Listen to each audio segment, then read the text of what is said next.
Welcome back to another MLB The Show video, and today we're back with another video of March to October for the Milwaukee Brewers. This has been going pretty okay recently. We before the last episode, we actually had negative momentum, but we got a nice little win against the Braves to get us back into the positive. Didn't give us too much momentum, but it gave us enough to get back into the positive momentum category, so that's good. We're sitting at 55 games into the season, so we've got a good chunk of the season behind us at this point. We're projected at 88 wins right now, which is right in line with the wild card. Actually, does that just mean we are the wild card? No. Well, yeah, I think it does. I think that just means that we are the wild card. So right now, it's looking pretty good for us to lock up a wild card spot, but I'd really love to win the division so that we don't have to worry about that wild card game. So enough with all the stats. We're going to get into this first game here. We are entering a player-locked boost for Brandon Woodruff, and it says finish off a no-hitter to set the team on fire. So we have another no-hitter opportunity. We had one earlier with Freddie Peralta. Another chance here with Brandon Woodruff, and just imagine him with a big player boost. He's already at a 2.63 ERA. Imagine what that's going to get down to if we can manage to finish off this no-hitter, or even just do a good, maybe get a complete game. Maybe he'll get 2 pluses. I mean, that could really set Brandon Woodruff on fire. So we're just going to go ahead and get into this game. I don't know if this is going to be the only game, because I think as soon as you give up the hit, it kind of shifts it from a player lock to playing as the whole team. So if that happens early on, probably not going to play another one in this episode. But that doesn't really matter right now. We're just going to get right into the game. If you've just joined us, this is a story of a pitcher who's got his club in a rare and exciting situation. Heidi, can you offer some insight without violating any baseball taboos? Well, I don't want to jinx a masterful pitching performance by saying any kind of certain words out loud, but let me just draw your attention to the number in the opposing team's hit column. Here's a hint. The number looks like a bagel, maybe a donut. Is this performance going to go down in the record books, Matt? Thank you, Heidi. So I think that was actually the exact same audio thing for Heidi Watney that it played for Freddie Peralta. Look at how efficient Woodruff has been. It said he only had 2 strikeouts on that stat sheet, and I thought, oh, maybe his pitch count will be low. But he's at 54 pitches going into the 7th inning. So as long as we can keep them off the board hitting-wise, Woodruff should be able to go the distance here.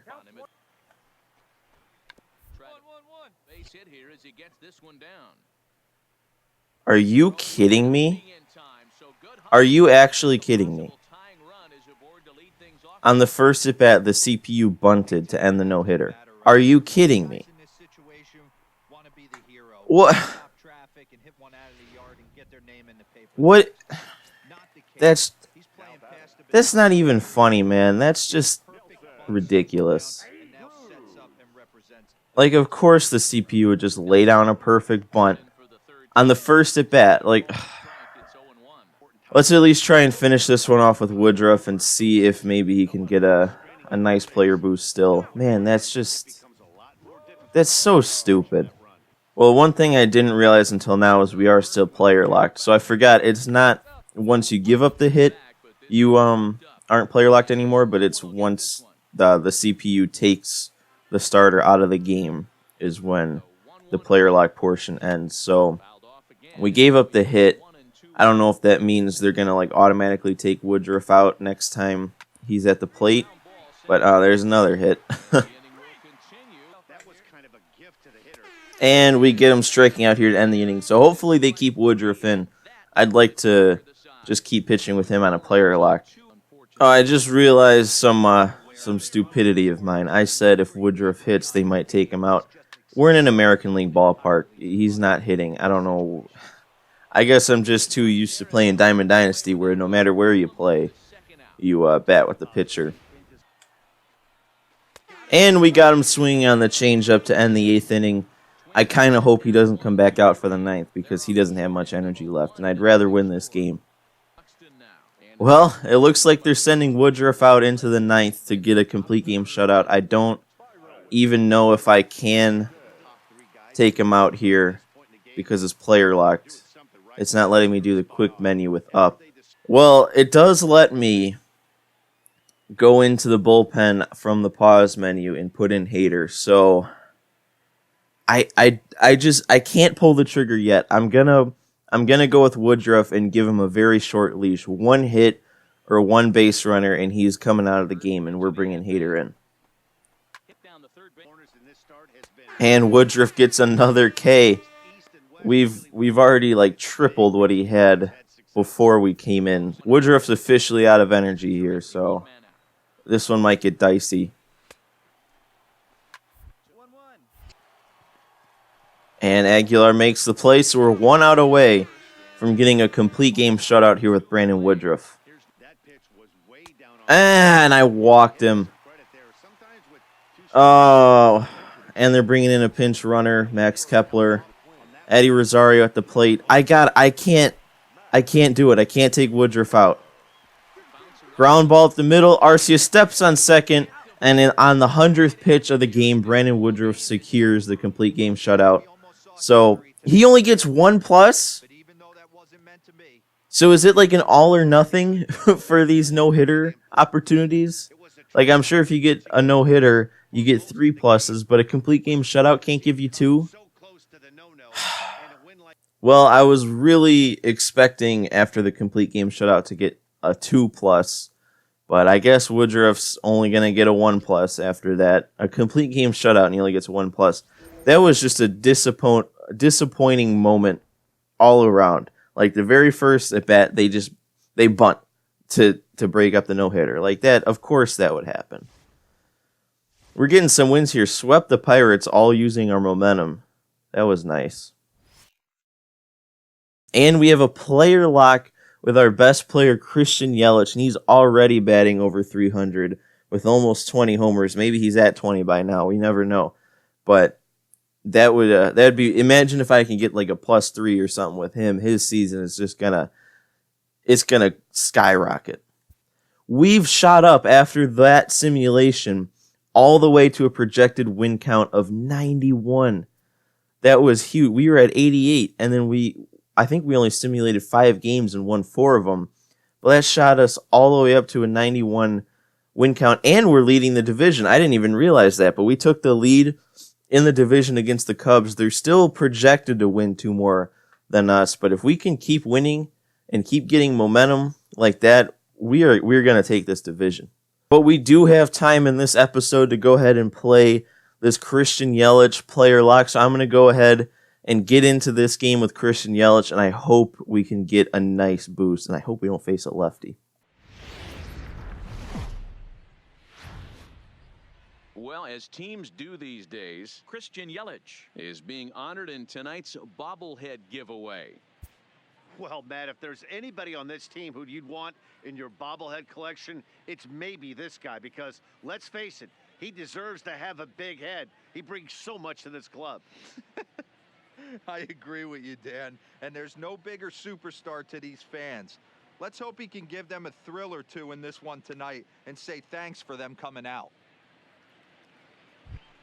Well, no Heidi in that one, but it was kind of interesting how they said it was his bobblehead night, and that's why we're player locked as him. I wonder if that's why we were as Braun earlier, but we are facing a righty.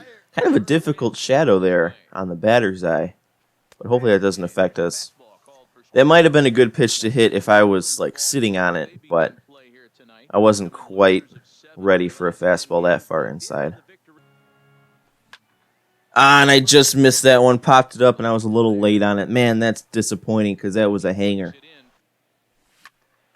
Oh, what? Come on. I rocketed that one. It was right to the shortstop. This is not going good. I can't get a negative with Yelich. That would be horrible. All right, come on, Yelich. You got to spark something here. 4-0, we're losing? You got to be kidding me.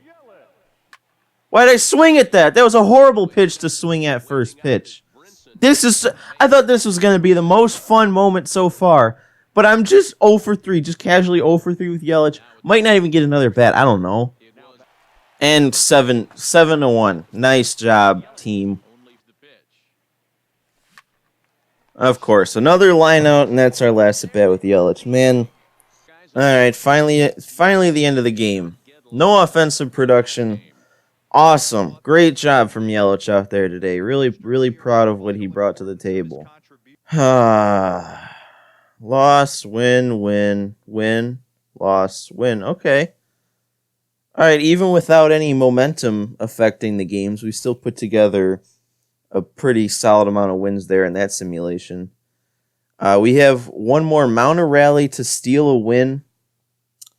I think I'm going to go ahead and play that one in this episode. We're, not quite at half an hour. I usually like to keep the recordings to half an hour. But going into the top of the ninth, this should be a relatively quick moment. So, yeah, let's go ahead. Let's go into this moment. Try to steal a win here against the Astros, and that should give us like a pretty decent momentum boost, I would assume. Wow, no briefing going into this one, just getting right down to business. Jesus Aguilar up against Roberto Ozuna in the top of the ninth with one out. We got to get a hit here to start things off. And why? Why does the CPU insist on throwing breaking balls high in the zone? Like, when is that a viable pitch? But the CPU does that so often. Oh, okay. Aguilar on a 1-2 count, able to get that one, slap it the other way, and we got a base runner now. And Travis Shaw keeping the inning going with a base hit up the middle. So now is the time to pinch run for Aguilar. We're probably going to go ahead and get Ben Gamel, or Gamel, I still don't know how you pronounce that name, where you put the emphasis, but he's going on second base. Oh, man. That was just a little bit too high in the zone to do anything with. Oh, I thought that was the pitch. I really did. Oh, but here comes Eric Thames. We all know how good I've been with Eric Thames, especially against a righty. Come on, Thames. You got to come through here. Oh, okay. Okay, that's... I can't risk it. I can't risk it. He would have been gunned down. He would have been gunned at home. Eric Thames, though, at least keeps it going. But, man, that would have been really nice if that could have gotten the runner home. All right, Moustakas, another righty-lefty matchup, favorable. Please, please, Mike. Oh, that was the pitch. That was the pitch, and I missed it. I was above it. And early. Oh, that looked like it was going to be inside, but now we're down 2 strikes in the count. Please, Mike Moustakas. Please do something special here. That one's hit out to center. And Springer chases it down. Oh, man, that one was hit well off the bat. But we can't get the run. Man, this is a disappointing episode, guys. I'm sorry for the depression here. But literally nothing. I mean, we did win the first game. But the bunt that broke up the no-hitter? Come on! Well, after all that, we're back to a negative momentum. And we're still winning games. We drop one there because of the momentum. And we're just losing a bunch in a row here. Wow. And our next key moment is to avoid a sweep at the hands of the division rival. That one's going to be in the next episode. We're still in the lead in the division. The Cubs have been doing pretty poorly also. We're still, it looks like, in the lead in the wild card, or at least securing a wild card spot right now. Still at 90 projected wins. We got through a big chunk of games in this episode. I think we started at like 50-ish completed, and now we're at 77, almost halfway there to the end of this March to October. But that's going to do it for this episode. I hope you guys enjoyed. I know it would have been kind of tough to enjoy this one because there was just a lot of disappointment. But hopefully in the next March to October episode, it won't be quite as depressing. Hopefully I'll do a little better. We can get some wins under our belt and finally start piling up some momentum. But make sure you hit subscribe so you can see all the future March to October episodes. If you like this video, hit the like button. But that's going to do it for me in this March to October episode, and I will see you in the next one.